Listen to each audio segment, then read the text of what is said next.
In my talk yesterday, I emphasized the importance of being a realist, particularly in moral and spiritual issues. Every patriot needs to be a realist. I quoted Proverbs 14, verse 34. Righteousness exalts a nation, but sin is a disgrace to any people. That simply is a fact.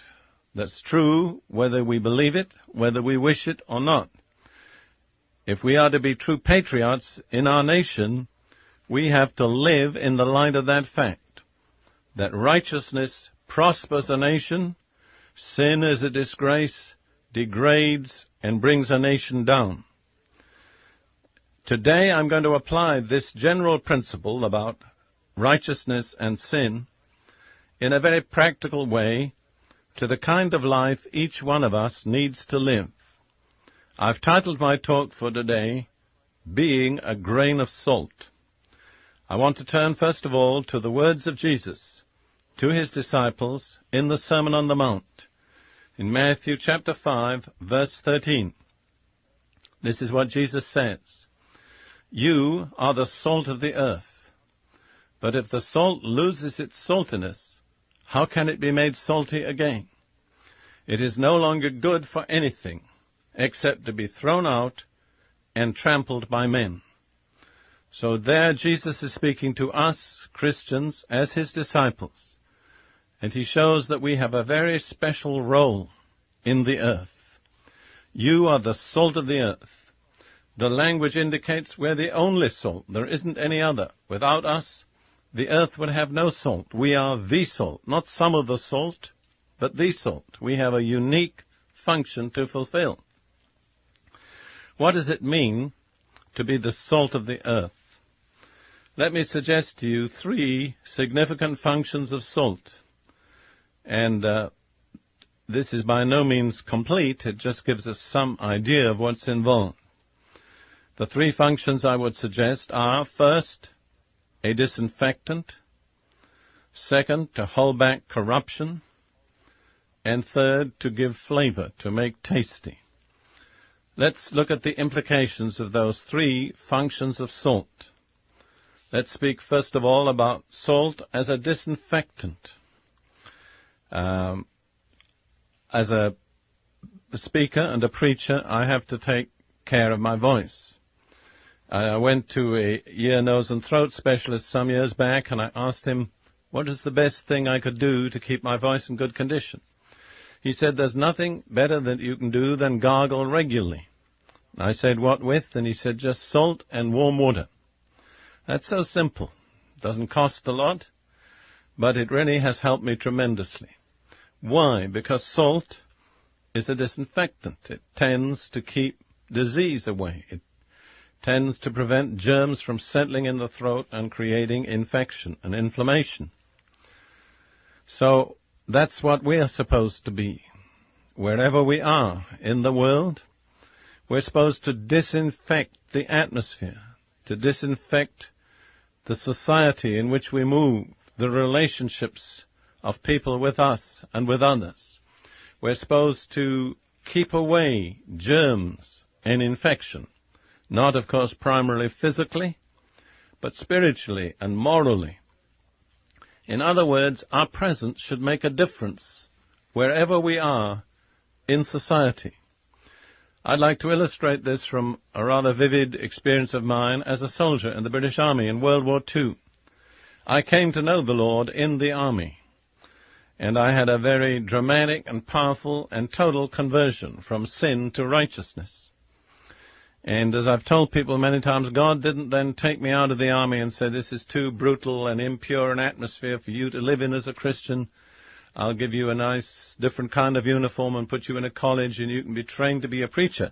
God said to me, in effect, in the same place where you've done all the sinning, I want you now to lead a righteous life. I want the same people that saw you sin, see you become righteous.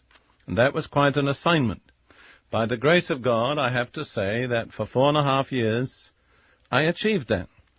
And I remember I was in the reception office of a hospital where I was working. Actually, it happened to be on the Mount of Olives in Israel. And there was a new junior clerk that had come in that was working under me. And he'd only been there a couple of weeks, and I hadn't said anything to him about being a Christian. I hadn't preached at him. I hadn't brandished my Bible in his face or anything. And one day while I was present, he was talking to somebody else in the office, and he used a swear word. And I didn't react in any way, but he suddenly stopped, looked at me, and blushed. And he said, "I'm sorry, Corporal Prince, I didn't realize you were here." And he adjusted his behavior out of respect for me. Well, I think that's a little example of what it is to be a grain of salt. It affects the atmosphere. It affects the way people behave around us.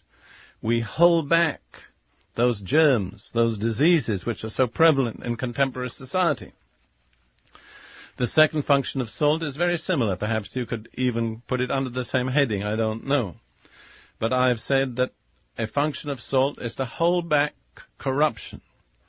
In the days before refrigeration was a familiar procedure, when sailors went on a long journey by sea and they wanted to preserve their meat, how did they do it? We all know they salted it. And that salt in the meat had the effect of slowing up or arresting the corruption of the meat. The corruption was already there. It couldn't basically change that, but it could arrest it and hold it in check. And that's true again of us. Our society is corrupt. The force of sin is at work all around us. That is something basic we cannot change. But we can hold it in check. As long as we're there, the meat should not decay. And so that again is a function we have. See, we cannot afford as Christians to retire from society and say it's so evil that there's nothing we can do about it and let the wicked go to hell. God is going to come and take me out of this wicked world. That's not really a positive attitude. Positive attitude is God has placed me here in this office, in this factory, wherever it may be. I'm to be a grain of salt. And while I'm here, corruption is not going to have free rein. I'm going to hold it in check by my presence, by the power of the Holy Spirit within me. Those evil, demonic forces are going to be held in check. The third function of salt, which I mentioned, is to give flavor. Salt makes something that would otherwise be tasteless and unappetizing, tasteful and appetizing. For instance, when there's no taste in the white of an egg, but when we put a little salt with the egg, it becomes tasty. And that's another of our functions as salt. We have to give flavor to the place where we are, the town we live in, the community we belong to. This flavor is for God's sake. God has a different attitude toward the community where you and I live because of our presence. If we're doing our job, we should be the salt that makes that place flavorful and acceptable to God. God will deal with it differently because of our presence than he would if we were not there. A very clear example of this is the discussion between the Lord and Abraham about the fate of Sodom. The Lord had visited Abraham and he told him that he was on his way to see if Sodom was really as wicked as it was reported, and if so, he was going to destroy the place. And Abraham started to, as it were, bargain with God. And he said, God, suppose there were 50 righteous in the city, would you spare it? And the Lord said, yes, if there are 50 righteous, I'll spare it. And Abraham went on bargaining with God until he brought him down to 10. And he said, God, if there were only 10 righteous in the city, would you spare the city? And God said, if I find 10 righteous in the city, I'll spare the entire city for their sake. What were those 10 righteous persons? They were the grains of salt that would have made Sodom acceptable, that would have withheld the final judgment of God upon Sodom. Alas, there weren't 10 righteous persons. But the principle is there. 10 righteous persons can cause God to withhold judgment from a great city. I've made some investigations. I believe there were at least 10,000 persons in Sodom. So it was a proportion of 1 to 1,000. Suppose we apply that just in closing to the United States. There are just a little under 250 million people in the United States. If that proportion holds, then it takes 250,000, 250,000 righteous persons in this nation to withhold the final judgment of God on our wickedness? Do you think there are that number of persons? More important still, are you one of them? Are you functioning as a grain of salt where God has placed you? Well, with that question, I've got to close. Our time is up for today.